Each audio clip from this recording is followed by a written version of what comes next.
Olá, o Pauta Especial está no ar. Hoje vamos falar sobre a variação no número de empregos em Alagoas e as consequências disso para a economia.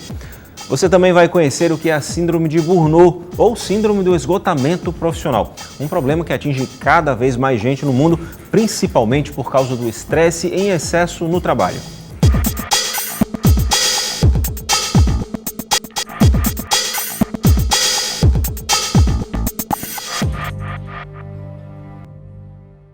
O estado de Alagoas encerrou o ano de 2014 com mais de 5 mil empregos formais, aqueles com carteira assinada. Os dados são da Relação Anual de Informações Sociais, a RAIS, e isso representa um crescimento de 1,03% no volume de empregos em comparação com 2013. Já no meio do ano, a PNAD, que é a pesquisa por amostra de domicílios do IBGE, aponta uma retração aí no número de postos de trabalho, com o desemprego alcançando 11,7%, quase 3% acima da média nacional. No mês de julho, dados do Observatório do Trabalho mostram que em Alagoas houve uma redução de quase 800 empregos formais. Mas o que é que explica aí essas variações todas? É o que a gente vai descobrir agora no estúdio com a economista Luciana Caetano. Bem-vinda. Bom, vamos começar primeiro com essa questão do crescimento do número de empregos formais. O que é que motivou isso? Na verdade, você teve um crescimento muito pequeno, 1% de crescimento é pífio, é um crescimento pífio. E aí a gente tem esse crescimento pequeno exatamente consequência de um recuo da indústria de transformação, influenciada sobretudo pelo setor sucroalcooleiro. E 2013, inclusive, foi um ano em que o crescimento foi praticamente zero, ela praticamente repete o mesmo estoque de emprego de 2012. Então, desde 2012, influenciado pela indústria de transformação e pela indústria da construção civil, a gente vem registrando uma taxa de emprego relativamente baixa, muito abaixo do que se espera, pelo menos no mercado de trabalho formal. E o que é que isso representa para a economia, principalmente para esses trabalhadores, né, que acabam não tendo acesso? Quando você tem uma redução da taxa de emprego, você tem automaticamente uma redução da renda, e é a renda que move a economia, seja ela formal ou informal. Então, o grande problema é que você já tem estados como Maranhão, Piauí e Alagoas, como os estados que têm uma renda per capita mais baixa, e você tem um volume de renda pequeno, uma dependência ainda muito grande de recursos, de programas sociais. Então, na hora que você tem uma elevação da taxa de desemprego, isso do ponto de vista econômico e do ponto de vista social é muito ruim para a dinâmica da economia do Estado. Pois é, uma vez que se diminui o volume de dinheiro aí no comércio, vira uma bola de neve, na verdade, né? Consequência dessa crise já que a gente Com vive. certeza. O Estado tem feito um esforço muito grande na perspectiva de trazer novas empresas para o Estado, principalmente no setor industrial. A gente tem também aí uma participação significativa do setor de serviço e também da administração pública, que de algum modo vem compensando esse recuo da indústria do setor sucroalcooleiro, mas ainda é insuficiente, pelo menos nesse prazo mais curto, para conseguir dar as respostas que o Estado precisa para tomar fôlego e a gente crescer a uma taxa que é considerada ideal. Como então, se o Estado estivesse arquejando, né? Exatamente. Então, é preciso realmente que se faça um esforço muito grande, principalmente na infraestrutura produtiva, de modo que a gente possa cada vez mais atrair indústrias, principalmente a indústria de transformação, porque o setor industrial, ele é um multiplicador, porque ele rebate sobre os demais setores, tanto o comércio como o setor de serviço. O setor de serviço, ele cresce, mas tem uma hora que se a indústria não cresce, ele também não tem fôlego para crescer muito mais. Felizmente, a gente tem aí a atividade turística que de algum modo vai dando um sobrefôlego à economia alagoana e à informalidade que também, de um certo modo, vai compensando. Faz gerar essa renda, faz gerar esse dinheiro aí no Estado. Exatamente. De qualquer modo, a gente comemora 1% de crescimento, 1,03% de crescimento no estoque de emprego em relação a 2013. Mas isso não é suficiente para a gente conseguir impor uma dinâmica que é considerada ideal para o Estado de Alagoas. É aquela questão, é melhor do que ficar no zero, né? Não, com certeza. O resultado foi melhor do que 2013, 2014. E eu não sei se 2015 a gente vai ter essa taxa de crescimento de 1%, que já é considerada baixa, considerando que a gente teve uma taxa de crescimento no primeiro semestre do desemprego acima da média nacional.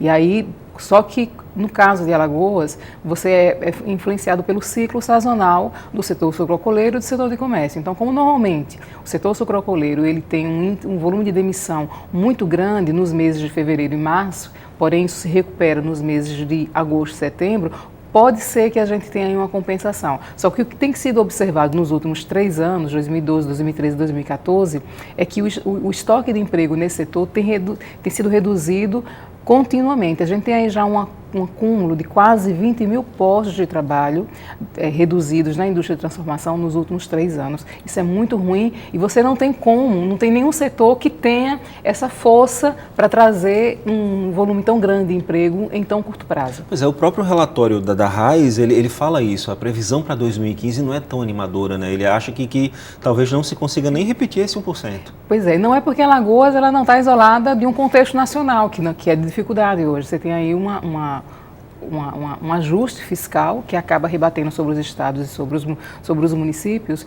e isso dificulta principalmente quando você tem uma taxa de desemprego que já é mais elevada do que a média nacional, pelo menos considerando o primeiro semestre.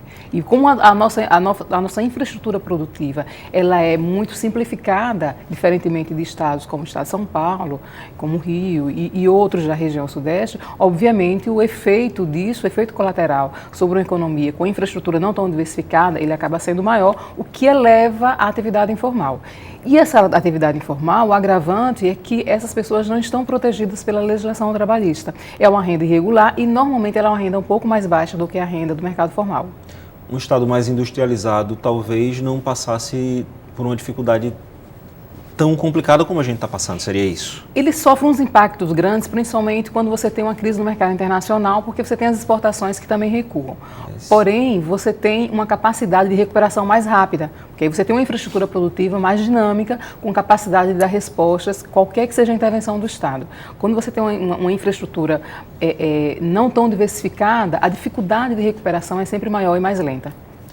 Agora, Luciana, esse cenário, a gente vê que 2015 talvez não seja um cenário tão bom, mas assim, a tendência é que isso continue mesmo ou existe aí uma sazonalidade? A gente consegue mudar, consegue melhorar? Você fala o cenário nacional ou local? Local e nacional. Na verdade, eu acho que vale a gente tentar focalizar no estado, né, em Alagoas. Tá. Eu não vejo grandes perspectivas de retomada de crescimento no primeiro semestre de 2016, por conta de uma pressão política de boicote ao governo, de uma força contrária que tenta apostar quanto pior melhor. Obviamente que isso tem rebatimento sobre todos os estados brasileiros, né? Principalmente os estados da região Nordeste, particularmente Maranhão, Piauí e Alagoas, que já tem um histórico aí de dificuldade já conhecido. Você acaba seguindo a tendência nacional mesmo, né? Exatamente. Então, na hora que você tem corte de gasto, obviamente que você tem um corte linear, sacrificando todo mundo ao mesmo tempo, inclusive alguns programas sociais que é possível que tenha corte sim.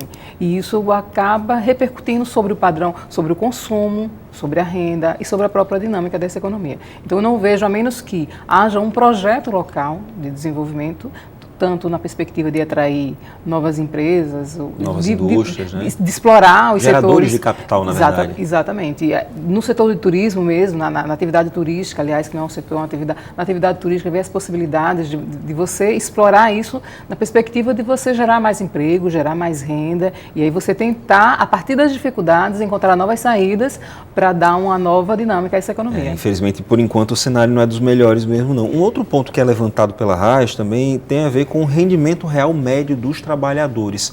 A gente teve um crescimento aí, mas fica abaixo da média nacional também, e isso é histórico, né? Isso é histórico. Se você pegar 10 anos, 15 anos, 20 anos, obviamente que isso foi melhorando um pouco, mas se você pegar aí 10 anos, você vai ver que a média da representação salarial no estado de Alagoas é em torno de, no máximo, 70% da média nacional. Em alguns anos vai ser até um pouco abaixo disso, 68%, 64%, depende do ano que você pegue, ou então depende da renda que você pegue, se você vai pegar aí uma diferença muito grande. Um dos elementos que influenciam, que são determinantes nas desigualdades sociais no Brasil hoje, são as diferenças de renda associadas às diferenças de gênero, as diferenças regionais, as diferenças de condição de domicílio, se rural ou urbano. Então, isso vai, de um certo modo, determinando as desigualdades sociais, as desigualdades regionais nesse país.